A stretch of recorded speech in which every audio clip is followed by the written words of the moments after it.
Good evening, everyone. I'm Kamenenchev. The wait for the A-State-Mizzou matchup is almost over as it's finally game week. We talked about the A-State fans and the Tiger offense at 6. Now let's take a look at the defense. If you followed Mizzou like I have as an alum, you know about the Tiger tradition at defensive line. From Justin Smith to Alden Smith to Sheldon Richardson to Shane Ray, Mizzou's had many first-round NFL picks and Pro Bowlers at the position. The names have changed, but the dominance has lived on.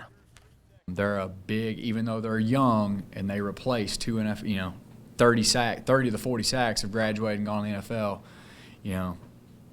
They were due when they lost that first group of NFL guys to Sheldon Richardson. People thought they'd never be the same. Then they got 2 more guys, and people think they're never going to be the same. Well, they got guys right behind them too.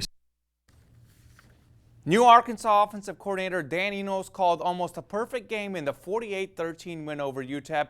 The Razorbacks racked up 490 total yards, showing great offensive balance. Before coming to the Hogs, Enos was the head coach at Central Michigan, where he coached against Toledo, who is Arkansas's next opponent. Coach Campbell and his staff do a really good job of developing those guys, but certainly haven't played them a few times. I've been tried to be a resource for a little bit on both sides of the ball, just to tell them a little bit that I know, and hopefully I can give some kind of insight.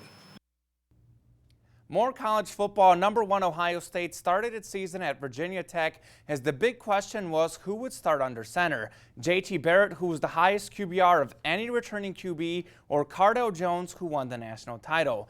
The answer, Cardale Jones, and he'd get off to a good start. Opening drive, Jones on the run, and he throws it up, and Curtis Samuel pulls it in for a 24-yard TD.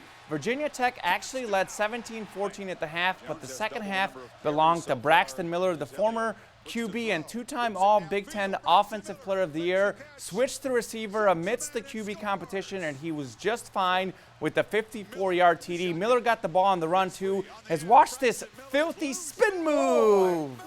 The spin cycle. It's so good. I can watch that about 10 times. We're going to look at it one more time right here. Watch this. Look at that, Craig. Oh, my goodness. As good as advertised. OSU leads 42-17 late in the fourth quarter. It's our first week of Sweetest Plays. None as good as that one, but here are the nominees. We start with the game of the week as Jonesboro sets up a screen. A.J. Aycock to Kylan Tate, who gets some great blocks on the outside. And from there, Tate takes off, puts on the jukes, the cuts, the speed. Look at these moves. Jonesboro beats Valley View 49-20. Our second play features an incredible run as look at Rivercrest. Cecil Langston refuses to be brought down. He runs across the field and leaps over a defender. Rivercrest beats Paragould 14-13. For our final play, how about some defense as a tip pass and McCrory's Kagan Rogo with the pick. But wait, he's not done yet. Rogo roars forward, breaks multiple tackles, and takes it down the sideline for the pick 6. McCrory beats EPC 24-0. Head on over to KIT8.com to vote. Polls close Tuesday at 8. You can see the winning play that night on Region 8 News at 10. And the Football Fan Playoff Championship voting is underway. So far, Piggott has a huge early lead on Salem. Since it's the championship round, polls will actually be open until 10 p.m. on Friday. Head to KIT8.com to vote. And in baseball, the Cardinals hosted their biggest rival, the Chicago Cubs. Lance Lynn has been great, but not today. The Cubs would score early and often as Dexter Fowler leads off the game with a line shot home run. Lynn couldn't get out of the third inning and allowed 6 runs in this one. Not many bright spots for the Cards today, but this was one as Matt Carpenter makes a nice over-the-shoulder catch and throws it to second for the double play. But again, it was all Cubs in this one. A lot of power as Russell Martin hammers a 3-run homer here. Chicago wins 9-0.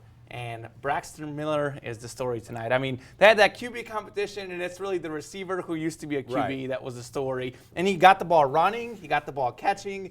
As good of a play as I've seen this year in sports, to me at least. Well, it's pretty early. We'll see some more. But you were telling me all night, you got to see this play. You got to see this play. That was sick. That was filthy. That was so great. filthy. All right. Love Thanks, Common. Back after this.